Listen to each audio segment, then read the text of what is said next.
My name is Oberleutnant Karl-Heinz Adler, signal officer, Afrika Korps.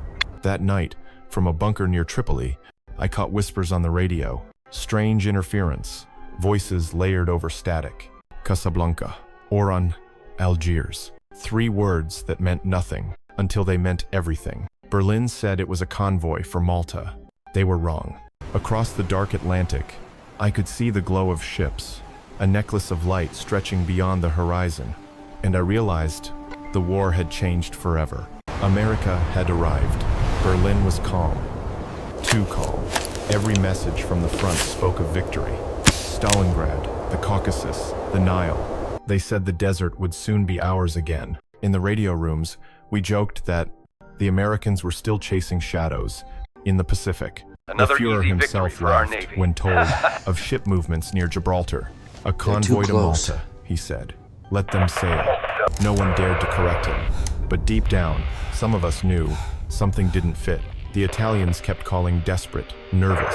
Foreign Minister Chano begged Berlin to investigate, but Hitler no longer trusted them. His silence was louder than any order. Then came the voice of Ribbentrop, cold and shaking across the encrypted line. The Americans have landed in Africa.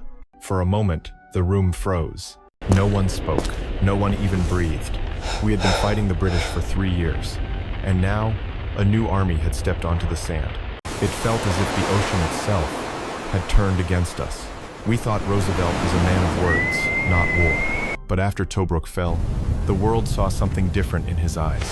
Churchill was at the White House when the news came, the old lion pale and silent. Roosevelt watched him, then simply said, "We'll send our boys to North Africa."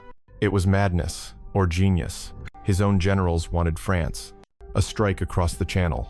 But he overruled them all. He saw what many of us in Germany could not, that war is not just about land or armies. It's about trust. If Britain fell, the light of the West would die with it. And so he gambled everything, to fight for an ally, not for territory. That night, Washington turned its gaze east, and the storm began to move. From the static and code bursts, a name began to repeat: Eisenhower. Not a legend, not a hero, just an organizer. And that made him dangerous. The Americans were not chasing glory. They were assembling precision. Across the Atlantic, convoys moved like clock gears. 500 ships, each in place, each on time. Above them, carrier decks came alive, P-42s, and Spitfires lifting into the dawn, from the USS Ranger and HMS Furious. They called it Operation Torch. We called it madness. 3 strikes, 3 fists closing on Africa at once. Patton's Western Task Force, 33,000 men aimed at Casablanca. Fredendel's center, 35,000 toward Oran. And Anderson's Eastern Spear, nearly 40,000 landing at Algiers. Over 100,000 soldiers, converging in silence. And we never saw them coming. Even the Vichy defenses, 60,000 strong, with warships and planes, could only watch as the sea turned white with American foam. It was not courage we feared most. It was the rhythm, the way their war moved with the precision of industry. They didn't need a genius. They just needed a clock that never stopped. They told us the Americans were soft. Boys with chewing gum and swing music. We have to push through! Keep I heard moving! the surf, swallowing their landing craft. 20, 30 boats shattered before touching the sand. The battleship Jean Bart spat fire from Casablanca harbor, and still they came. Men dragging their wounded from the waves, then marching forward as if saltwater itself could not stop them. At Oran, the Vichy gunners fought like cornered dogs. Submarines surfaced in panic, only to vanish under Allied fire. Some of their paratroopers missed their drop zones, landing miles inland. Yet somehow they regrouped, as if chaos was their element. And in Algiers, there was no battle at all. The French fought the French. A handful of young officers, Dastier, Abulka, turned their rifles on their own commanders, opening the gates before the first American wave even arrived. We used to believe discipline won wars, but that night I saw what belief could do. Belief that this invasion meant more than land. It meant turning hearts. Every hour, reports came in, ports falling, airfields captured. The empire we thought secure was cracking from the inside. They said the Americans were untested. Perhaps, but storms test everyone. News of Darlan's surrender hit Berlin like a hammer. Hitler screamed through the radio, "Occupy the free zone." Overnight, France was no longer half free. Quai-Saint-Anne had begun. In Toulon, the French did what we never expected. They sank their own navy. 77 ships gone in a single morning. Flames rose higher than our pride. And then came the next order: hold Tunisia. We looked at each other. Tunisia, while Stalingrad burns? It no longer felt like strategy. It felt like panic dressed as command. From that day, even victory smelled of smoke. Tunisia, the end of Africa's road. Berlin called it a bridgehead. We called it a trap. They threw what was left of the Afrika Korps together with the 5th Panzer Army. The Tunisian army, they said. But our supply lines stretched thin across the sea, and every wave carried fewer crates, fewer men. Then came the Americans. At Kasserine Pass, they broke fast. Green troops, confused orders, tanks burning under our guns. For a moment, we felt the old pride again. But pride dies quickly in Africa. Within weeks, they replaced their generals, rebuilt their lines, and learned.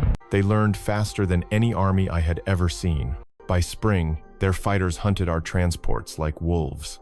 Junkers Ju 52 fell in flames, one after another, until the sky itself seemed to belong to them. They weren't the same soldiers we met at Kasserine. They were students, and the desert was their classroom. In the sand and smoke of Tunisia, we saw the truth. The Americans were not weak. They were becoming inevitable. By spring, the sky over Tunisia belonged to them. Every American convoy that rolled forward felt like a verdict from the gods. We had no fuel left, no food, no illusions. Our guns burned our hands, but the barrels were empty. Each night, we destroyed what we once worshipped: tanks, radios, trucks, turning pride into ash. I watched the stars fade behind the smoke and realized the truth. Even the desert had chosen its side. May 13th, 1943. The desert swallowed our oaths. 250,000 men, Germans and Italians, laid down their arms. I was one of them. No speeches, no glory, only silence and the sound of boots on sand. As we marched into captivity, I looked back once. The flags over Tunis were American, and for the first time, I felt not anger, but respect. They had crossed oceans, learned in fire, and earned the right to win. The war did not end in Tunisia, but something greater began. The Mediterranean became an allied lake. Africa, once under Berlin's shadow, now breathed free. I watched them learn to fight not as nations, but as one machine. The combined chiefs of staff, born from this chaos, would shape every battle that followed. From Kasserine to Tunis, they turned mistakes into manuals, fear into doctrine. From here, the road led to Sicily, to Italy, and finally to Normandy. Torch was not just a victory. It was America's first step toward leading the free world. I saw the photograph, Roosevelt and Churchill, smiling under the Moroccan Sunday. While we starved in the desert, they were already planning how to end the war. I didn't hate them anymore. I respected them. Two men, one crippled by polio, one worn by years of war, yet both refused to bend. Their hands met over a single idea: unconditional surrender. No half peace, no truce.